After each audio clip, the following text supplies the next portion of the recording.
Merhaba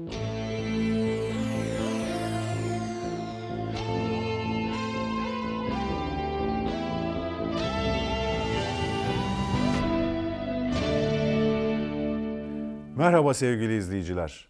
Keşifler Atlası bu kez dünyanın öbür ucuna, uzaktaki kıta Avustralya'ya gidiyor. Avustralya deyince aklınıza bildik görüntüler gelmesin. Atlas ekibi herkesin gittiği yoldan gitmedi. Turistlerin ve diğer belgeselcilerin bilmediği adreslere ulaştı. Ekibimizin duraklarından biri güneydeki Kanguru Adası'ydı. Bu adaya özgü kangurular, dev pelikanlar insanlarla birlikte iç içe yaşıyor. Kıtanın kuzeyindeki Kimberley, baobab ağaçları, meteor kraterleri ve timsahlarıyla ünlü. Ekibimize yardımcı olan timsah adam Malcolm ise ünlü bir timsah çiftliği sahibi. Çiftliğin turistlere yasak bölümlerinin kapılarını ilk kez bize açtı. Biraz sonra başlayacak olan yolculuğumuzda sizlere iyi seyirler diliyorum.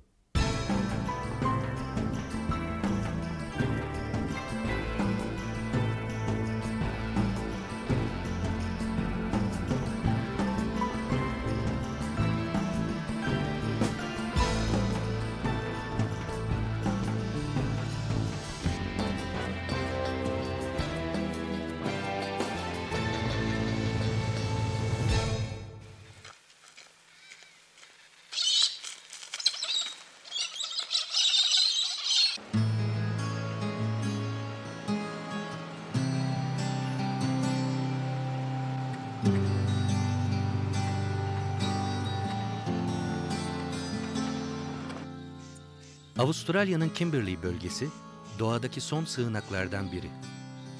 Topu topu 20.000 kişiden oluşan nüfus, Türkiye'nin yaklaşık yarısı kadar bir alanda 2-3 yerleşim bölgesine toplanmış olarak yaşıyor.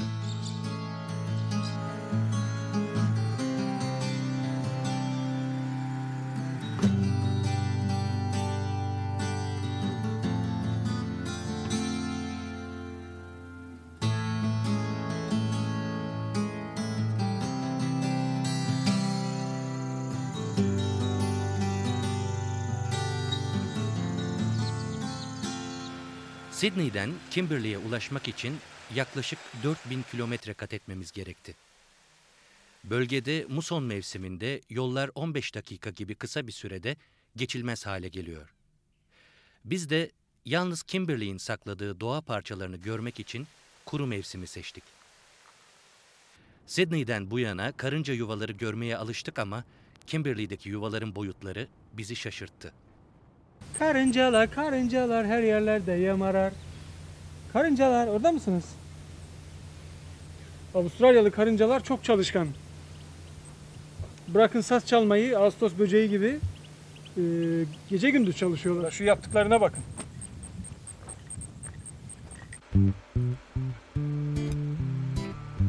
Kimberley'in en büyük kasabası Broome, bir zamanlar dünyanın inci merkeziymiş. Ancak kasabada geçmişin izlerine rastlamak zor. Broome'un yapay havasından kaçmak isterseniz kendinizi yakındaki plajlara atabilirsiniz.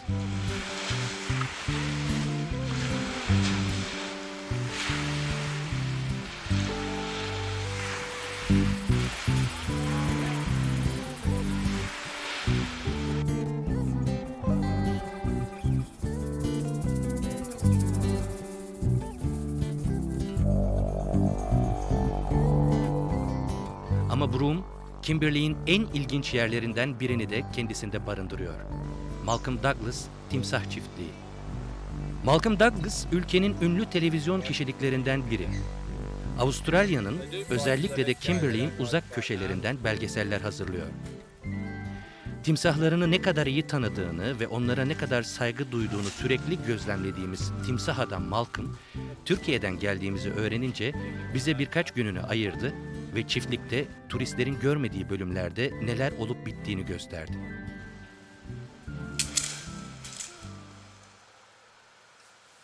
Here in Broome in northwest Australia, we have this crocodile farm. At times, crocodiles are very dangerous. They attack boats, kill dogs, and occasionally they take children or even humans. If a crocodile attacks a boat, the government issue me with a permit and I have to go out and I trap these crocodiles because they're called rogue crocodiles or problem crocodiles, and that is very dangerous. We bring them in here, we keep them in these pens for a year or two. Once they become adjusted to being in captivity, we introduce a female. After the first year when they mate, they live together for 50, 60 years. You can see these two here. It is now the winter time. They're very quiet. They're just sitting in the afternoon sun. But later on, they become very aggressive, and during our hot month, they will make a nest. Just behind me in the next pen is a nest that was made from last year, and I'll show you that now.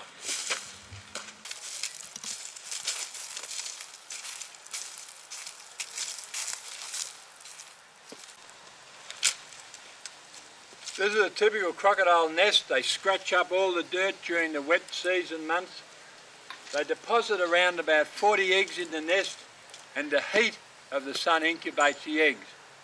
There's a crocodile egg there, about the size of a duck egg.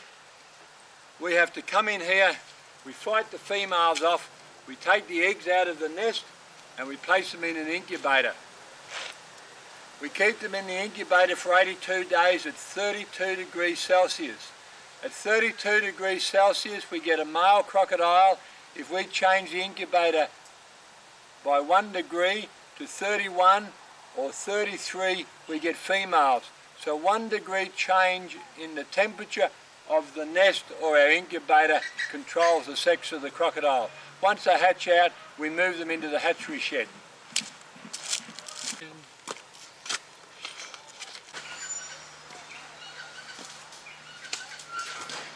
We keep the baby crocodiles in here where it's lovely and warm. I lift the lid and I will show you a lot of baby crocodiles about 5 weeks old. Here we are. Now we just have to get in here. There they are.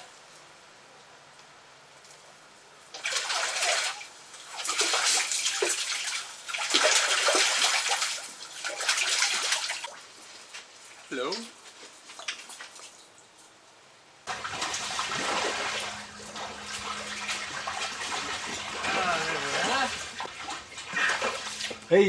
He's 18 months old and he's just getting strong enough to bite.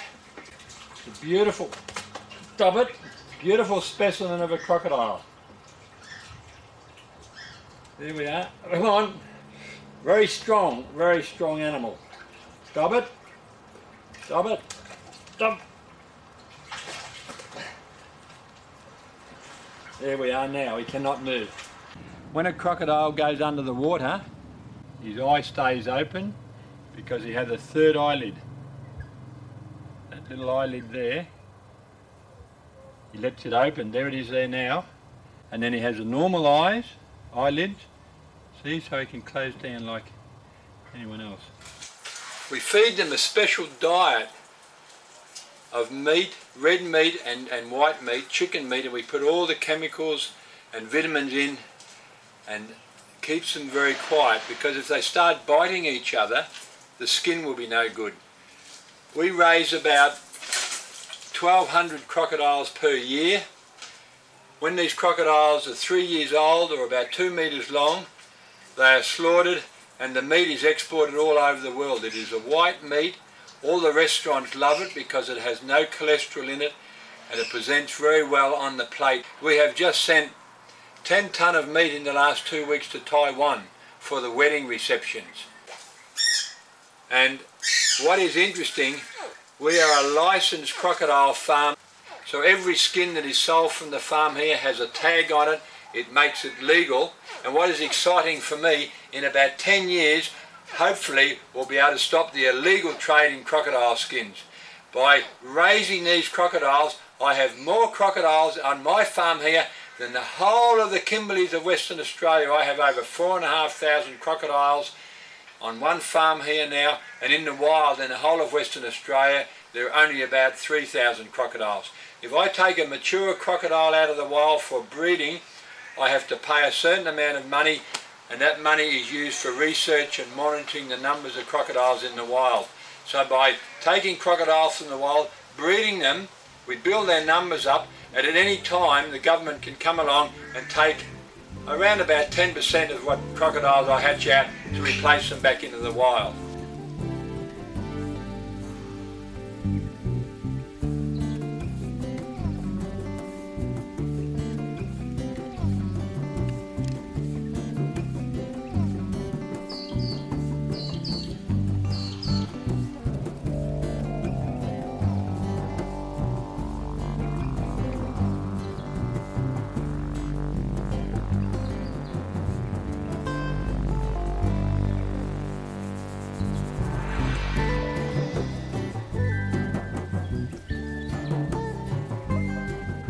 This crocodile in this pen is one of the biggest crocodiles in captivity. He's over 5 metres long, and he took a horse.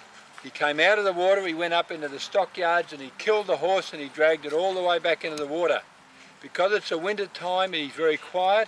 He may not come out of the water, but we'll see. He's usually just sitting here on the edge of the water. Come on.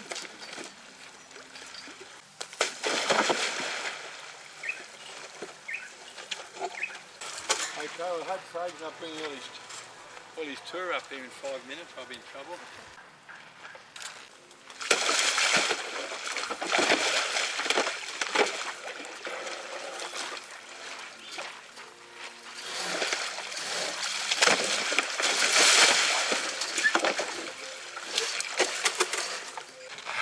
I have to stop now because those crocodiles are very powerful, and if you're not careful, they'll pull your shoulder joints right out of their sockets and your arms get very, very sore. This is one of the most dangerous crocodiles on the farm. He was attacking boats in Darwin Harbour. We have to have 3 fences because during the hot times he's very aggressive. He attacks the fence, he won't let anyone near his territory. What is interesting, I could open the gates on all these crocodiles now, they would never leave their pens. If I took this crocodile out of this pen and put him on a boat and took him 100 nautical miles up the coast, within 2 or 3 months he would swim all the way down, come across the road and be walking our boundary fence trying to get back into his house here, into his home, into his territory. That's why we have all the crocodiles paired up. If we put 2 male crocodiles together, one of them would be dead by the morning because they're fighting over the territory. Because they are reptiles, this time of the year they just lie around and absorb the heat. In the hot times they stay in the water and keep cool. They get fed once a week. Some of these crocodiles don't eat for 3 months, and of course they only need a lady friend once a year.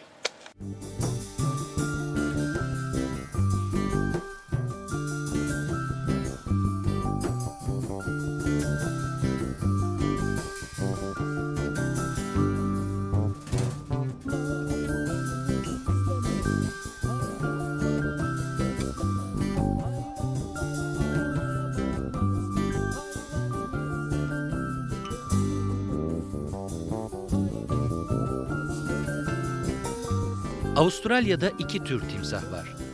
Diğerine oranla daha küçük yapılı, saldırgan olmayan tatlı su türüyle iri yapılı ve saldırgan olan tuzlu su timsahı.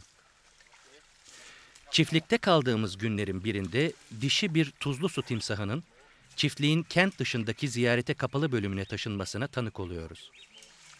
Bu iş için çiftliğin ziyarete henüz kapalı olduğu sabahın erken saatleri seçiliyor.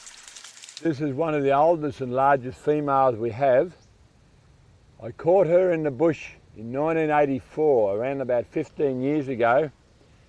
She was in this pen and her partner died last year, so we're taking her from this pen out to our new farm to put her with a new male we've caught.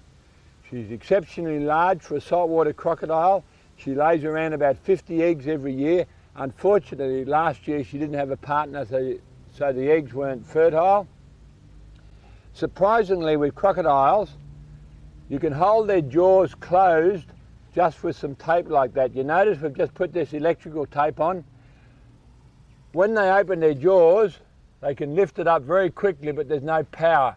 All the power in the jaw is when they go down. So I could actually hold that there like that, and she cannot open her jaws. So that's all we have to do to put her in the car now and take her out to the other farm. Calm down, calm down. Bundy, get out of it. We're going to walk around off the grass? Just pick her up, I think, eh? Yeah.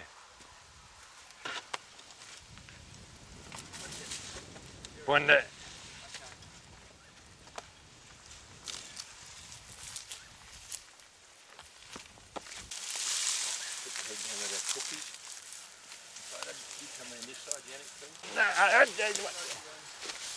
Right, don't move off. Move out, mate, you're in the camera way. Move, move. Yeah, righto. Right, this is the last one coming off, and now she's free.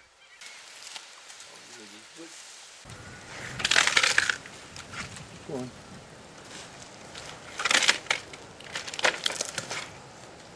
And that's how we like to release the crocodile. See, no trouble. Still got my 10 fingers, 1, 2, 3, 4, 5, and 5 is 10. So we're very happy.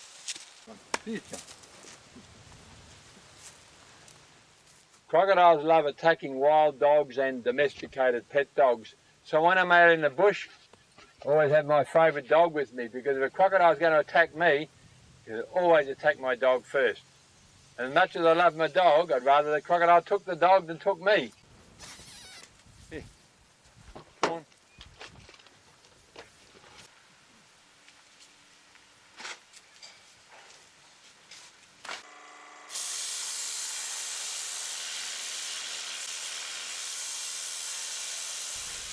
These are the best skins in the world because you have a very fine pattern here. So these skins sell at around about $10 a centimetre US. What we have to do now is we have to salt it carefully and pack it away, and then it'll go across to the buyers in France. We leave it for 3 days and then we resalt it. There we are. Now, the skins that we re-tan for ourselves, we get tanned in Singapore, and you're going to see the best skin in the world, and I'm not exaggerating.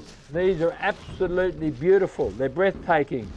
The French buy these and they make, out of this, they need 2 skins to make a handbag for the ladies of Europe, and they sell for $8,000 US for one small handbag. Here we are. Have a look at that. That is the best skin in the world.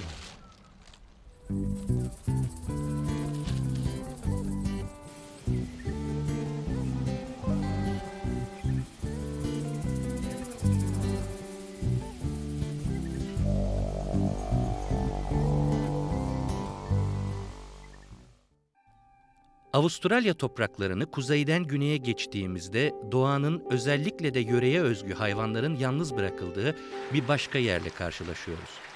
Kanguru Adası. Kıyıya yakınlığına karşın nüfusun azlığından su üzerine yol yapılmamış olması adanın şansı olmuş.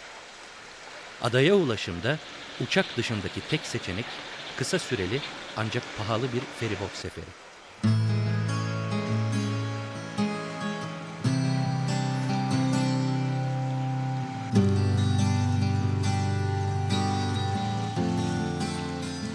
Kanguru Adası sakinleri doğayla iç içe yaşıyorlar. Örneğin en büyük kasaba Kingscote'un elektrik direklerinin daimi konuklarını adalılar artık kanıksamışlar.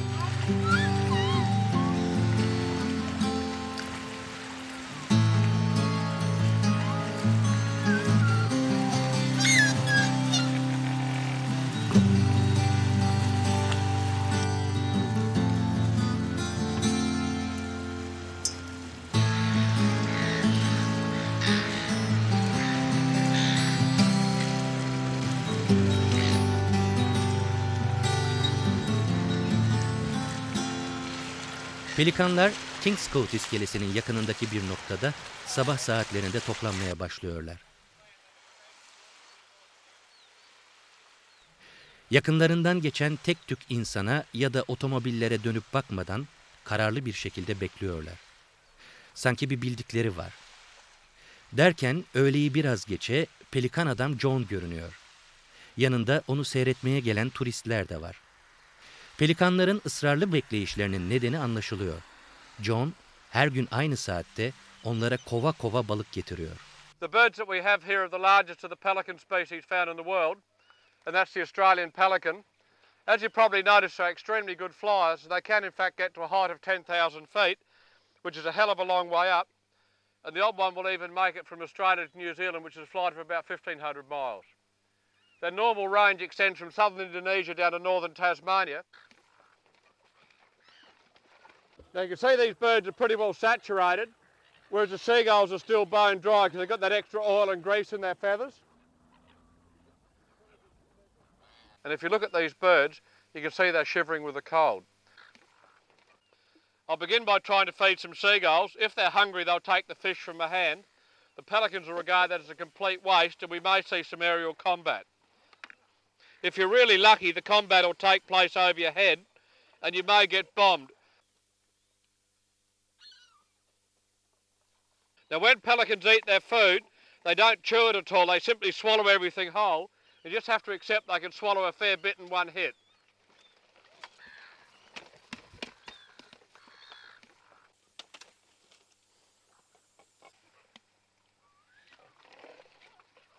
Now, when the birds swim about in the water, they try and keep their wings up like this in order to keep them dry. And when they basically turn in unison because they're used to working as a team. Now, I'll take some fish out into deeper water, and what you'll see is pretty well identical to what you'd see if you're watching the fish in the wild.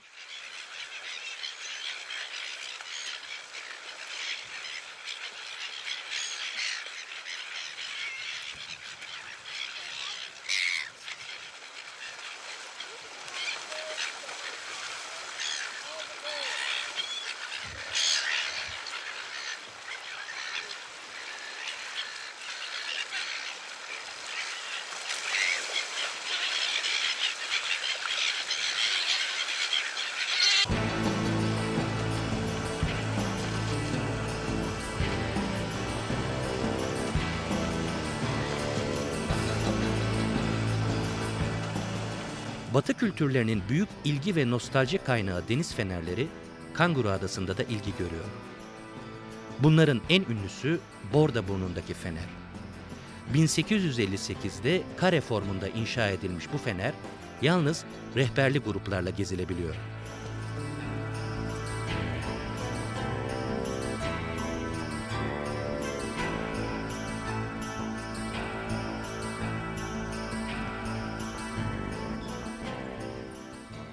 Adanın ulu okaliptus ağaçları, görenlerin bakmaya doyamadığı sevimli koalaları barındırıyor.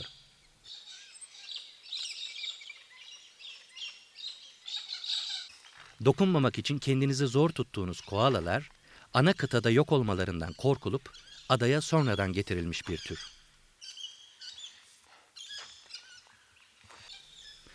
Uyanık oldukları birkaç saati okaliptüs yaprakları yiyerek geçiriyor koalalar. Yapraklardaki nem su gereksinimini karşılamaya yetiyor. Gözleri hep bir nebze uykulu çünkü günde ortalama 19 saat uyuyorlar.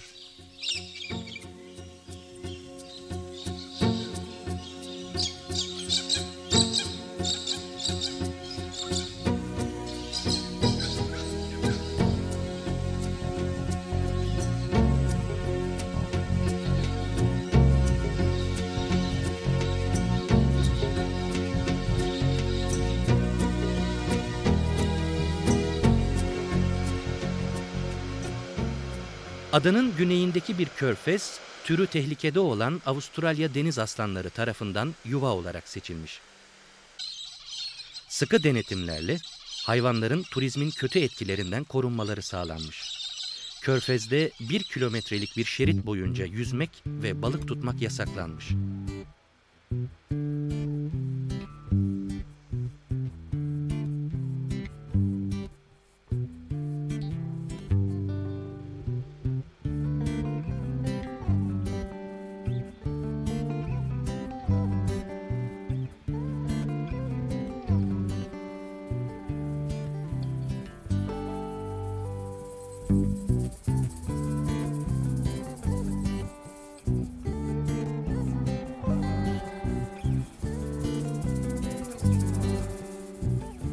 Tıpkı adanın öteki türleri gibi onlar da gün boyunca balık yiyip yüzerek, kah uyuyup kah oyun oynayarak mutlu bir şekilde yaşıyorlar.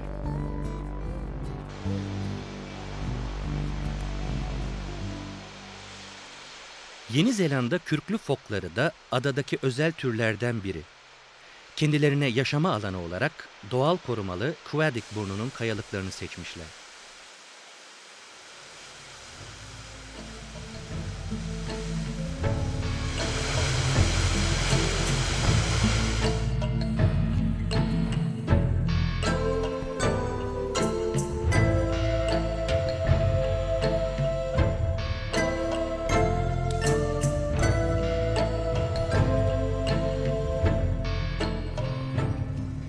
Kanguru Adası'na adını veren kangurular adada endemik bir tür.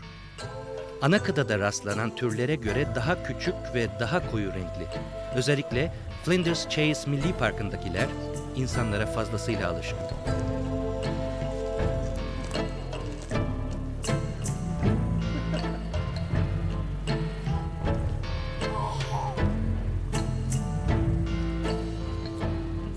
Bu kanguru vahşi ve bu yüzden de dokunulmaktan bir hayli rahatsız aslında ama yiyecek beklentisi onu uysallaştırıyor. Kanguru Adası, 1/3'ü koruma altında olan, dünyada birçok ülkeye örnek olabilecek bir coğrafya. Öyle görünüyor ki, kanguruların, pelikanların, koala ve fokların daha uzun bir zaman bütün günlerini uyku ve oyun alacak.